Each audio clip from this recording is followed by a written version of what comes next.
Rentetan tembakan pun diluncurkan Zionis Israel ke permukiman warga.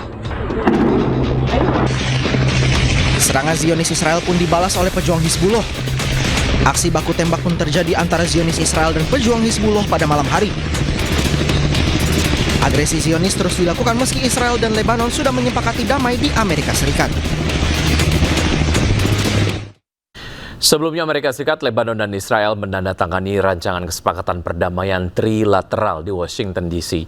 Kesepakatan damai ini tidak mengikut sertakan kelompok pejuang Hizbullah. Kesepakatan ini lahir usai 5 tahap pembicaraan di Washington antara Amerika Serikat, Lebanon, dan Israel. Kesepakatan ini diharapkan dapat mengakhiri perang antara Hizbullah yang didukung Iran dan Israel di Lebanon Selatan. Sayangnya, rancangan kesepakatan damai ini mengesampingkan pejuang Hizbullah.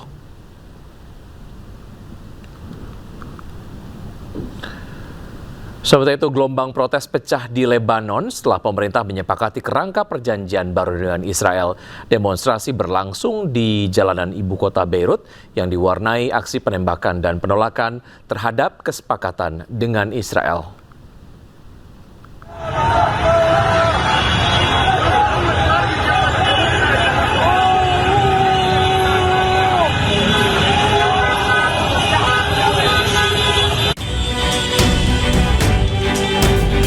Aksi protes kembali mengguncang ibu kota Lebanon, Beirut, menyusul tercapainya kerangka perjanjian baru antara Lebanon dan Israel yang dimediasi oleh Amerika Serikat.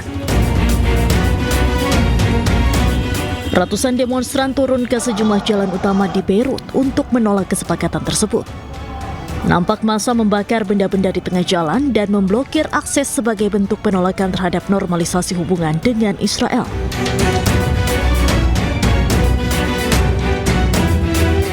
Kesepakatan yang juga melibatkan Amerika Serikat itu memicu kemarahan sebagian warga Lebanon karena dinilai menguntungkan Israel. הדבר החשוב ביותר הוא קודם כל שישראל נשארת ברצועת הביטחון בדרום לבנון. זה הישג גדול, ואנחנו מקיימים אותו כל עוד חיזבאללה לא פורק מנשקו, כל עוד נשקפת סכנה למדינת ישראל. כל הזמן על אזור הביטחון המקורי, מחוץ לטווח הנ"ט, לא מאפשרים לחיזבאללה להיכנס לשם, וגם לא לאוכלוסייה. זה נשמר. והדבר החשוב ביותר הוא שישראל אומרת, הביטחון שלנו קודם לכל. Berdasarkan kerangka kesepakatan itu, pasukan Israel akan mempertahankan zona keamanan di Lebanon Selatan, sementara tentara Lebanon diizinkan ditempatkan di beberapa area terbatas. Gelombang protes yang terus dilakukan oleh masyarakat Lebanon menunjukkan masih kuatnya penolakan publik Lebanon terhadap kesepakatan dengan Israel.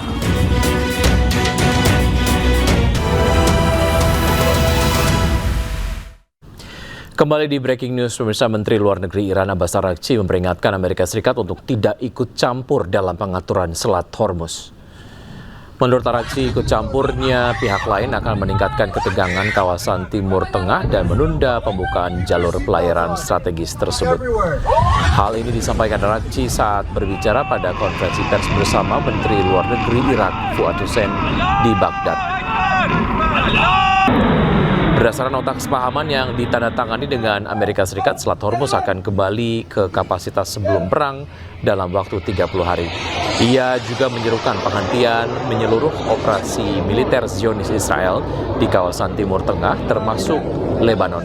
Menteri Luar Negeri Iran ini menyambut baik usulan Irak untuk meluncurkan dialog regional antara Dewan Kerjasama Teluk.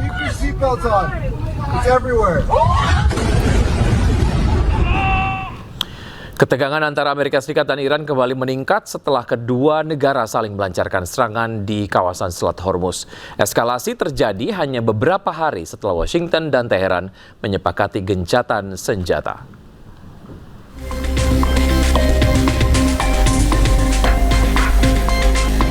Ketegangan kembali meningkat antara Amerika Serikat dan Iran di tengah gencatan senjata yang baru beberapa hari disepakati. Komando Pusat Amerika Serikat CENTCOM merilis rekaman yang diklaim menunjukkan serangan udara Amerika Serikat terhadap sejumlah lokasi penyimpanan rudal, drone, dan radar pantai di Iran. Hal ini dilakukan Amerika Serikat setelah sebuah kapal dagang berbendera Singapura, MV Ever Lovely, dilaporkan menjadi sasaran serangan drone di perairan dekat Oman. Menurut Centcom, kapal tersebut mengalami kerusakan ringan. Amerika Serikat juga tegaskan serangan yang disebut dilakukan Iran ini jelas melanggar gencatan senjata dan mengancam kebebasan pelayaran di Selat Hormuz. I don't like the fact that they took a shot yesterday, actually 4, we knocked down 3, at a ship. Not an Allied ship, but a ship, a very expensive ship. And it was fine, but it took a little beating. They shouldn't be doing that, so you'll find out. Will the U.S. You'll find out will exactly. the U.S. respond? What is your message to Will I Iran? respond? You're going to find out. Attention all vessels in Persian Gulf and Oman Sea. This is Stefan Navy warning. Transiting in the Strait of Hormuz is only possible. Sebelumnya Iran telah berulang kali memperingatkan kapal-kapal yang melintas di Selat Hormuz dan menegaskan bahwa hanya kapal yang mendapat izin Tehran yang dapat melewati jalur tersebut. IRGC bahkan menyatakan Selat Hormuz ditutup dan memperingatkan adanya konsekuensi bagi kapal yang telah melintas.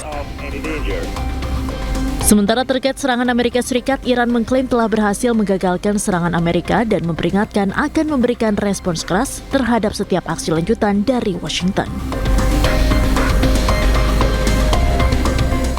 Amerika Serikat mengklaim bahwa Iran meminta pertemuan di Qatar pada hari Selasa.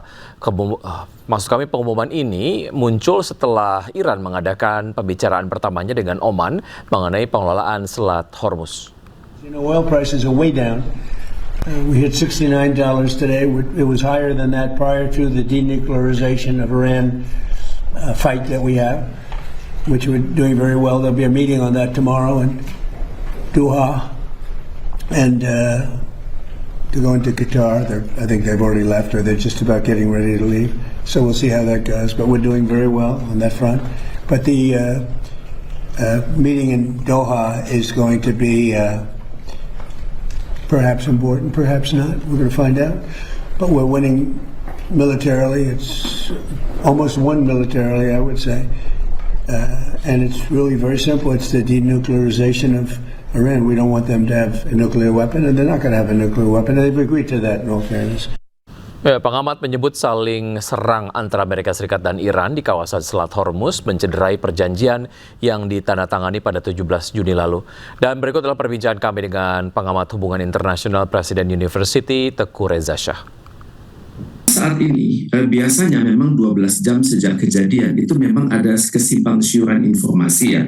Kalau saya menurut kepada Centcom seperti yang diklaim oleh Donald Trump, ini awal mulanya adalah laporan dari Centcom terjadinya serangan Iran atas kapal Singapura. Tapi kalau kita menurut kepada sumber-sumber dari China, itu dikatakan ini adalah respon Iran terhadap serangan yang dilakukan oleh Amerika Serikat terhadap pelabuhan-pelabuhan di bagian selatan. Dan kalau kita menurut kepada China bahwa Iran menilai bahwa terjadi pelanggaran MOU. Jadi 12 jam ini pertama kita masih harus menyusun posisi ya, karena Amerika Serikat dan Amerika Serikat dan Iran dan juga China dan Centcom itu memiliki referensi yang sama kuatnya. Tapi yang jelas sudah terjadi pelanggaran atas MOU yang dibuat tanggal 17 silam ya. Yang korbannya saat ini adalah kapal kargo dari Singapura dengan nama Ever Lovely, konon itu diterjang oleh peluru kendali Iran. Tapi kalau kita mencoba merunut ke dalam bahwa ternyata kalau Singapura dan Amerika Serikat itu kan memiliki suatu fakta militer ya. Fakta militer ini tidak terbuka. Walaupun di kalangan ASEAN kita mengatakan zone of peace, freedom, and neutrality dan fakta-fakta pertahanan itu akan berakhir pada waktunya. Tapi dalam kenyataannya memang Amerika Serikat sangat mendukung Singapura. Maka patut diduga ada suatu perjanjian keamanan dalam kondisi krisis saat ini antara Amerika Serikat dan Singapura. Memang dalam hal ini memang saya mencoba mengerti bagaimana awak kapal Singapura berpikir. Mereka tentunya bingung, lapornya kepada siapa? Lapor kepada Amerika Serikat tentunya akan menyinggung masyarakat Iran, tapi kalau lapor kepada Iran tentunya akan menyinggung kepentingan Amerika Serikat. Jadi untuk itu tentunya saya teringat pada statement dari Menteri Luar Negeri Singapura sekitar 10 hari lalu, Vivian Balakrishnan. Tentunya beliau mengatakan bahwa adalah hak semua kapal itu untuk terikat kepada United Nations Convention on the Law of the Sea. Itu adalah hak mereka. Cuman masalahnya dalam kondisi perang saat ini, negara-negara pantai seperti Iran dan juga Oman itu menuntut kepastian. Apakah Anda ini kapal Anda membawa apa, tujuan kemana, kemudian juga tentunya akan ada konsekuensi kalau berurusan dengan Iran. Jadi tentunya ada biaya-biaya yang hendaknya mereka pastikan, misalnya biaya-biaya transit, kemudian biaya insurance, biaya permit lewat, kemudian juga ada biaya untuk menghindari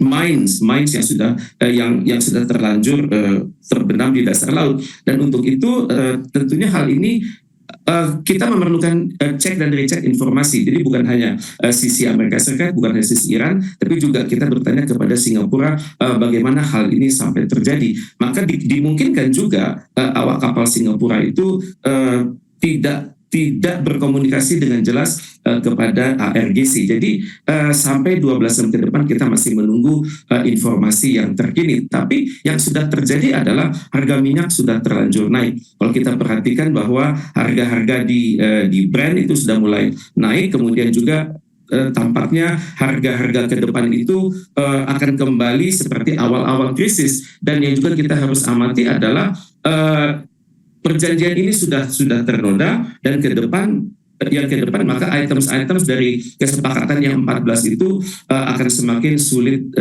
disepakati. Dan harus kita akui dalam berhubungan dengan angkatan bersenjata Iran, maka tentunya harus jelas frekuensi apa yang dipakai, kemudian IMO apakah dikonsultasikan juga dengan tidak, kemudian jalur-jalur keluar itu jalur-jalur utara ataupun jalur selatan yang digunakan. Maka untuk itu kita perlu berkomunikasi juga dengan kalangan Kementerian Luar Negeri Singapura untuk mendapatkan berita yang lebih adil. Demikian. Pemirsa tetap sama kami, saja kami akan segera kembali.